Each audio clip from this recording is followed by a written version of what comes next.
Sir വന്നിട്ട് കുറെ നേരമായോ? ഏയ് ജസ്റ്റ് വന്നേ ഉള്ളൂ. ഞങ്ങളുടെ ഫ്രണ്ടിന്റെ അമ്മയെ പറ്റി പുതിയ വിവരം വല്ലതും കിട്ടിയോ സാർ?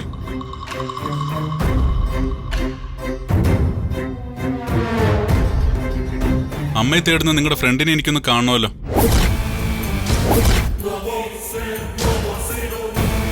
ആ ഫ്രണ്ട് എവിടെയുള്ള? ഫ്രണ്ട് അവളിവിടെ ഇല്ല സാർ. യൂണിവേഴ്സിറ്റിക്ക് അടുത്ത് അവളിപ്പോ താമസിക്കുന്നേ. അതുകൊണ്ടെന്താ ആ ഫ്രണ്ടിനെ കാണാൻ കഴിയില്ലേ? നിങ്ങളുടെ ഫ്രണ്ടിന്റെ അമ്മയെ പറ്റി എന്തെങ്കിലും വിവരം ഞാൻ കൈമാറണമെന്നുണ്ടെങ്കിൽ എനിക്ക് ആ ഫ്രണ്ടിനെ നേരിട്ടൊന്ന് കാണണം.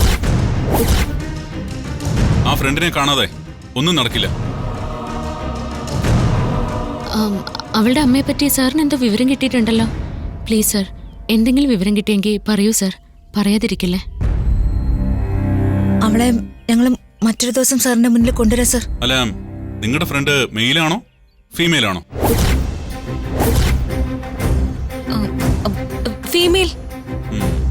ആ ഫീമെയിൽ ഫ്രണ്ട് എങ്ങനെ അഭയകേന്ദ്രത്തിൽ എത്തിയപ്പോ മെയിൽ ഫ്രണ്ടായി? അമ്മയെ തേടുന്ന നിങ്ങളുടെ ഫ്രണ്ട് ഒരു മെയിൽ ഫ്രണ്ടാ. ഇനി ഒരു സത്യം കൂടി എനിക്കറിയണം. ശാന്തി ഭവനിൽ നിങ്ങൾ കണ്ട അംബികയുടെ മകൻ അതാരാ? ആ മകനാണോ ഈ പോലീസ് തിരയുന്ന ആരവെന്ന കുറ്റവാളി?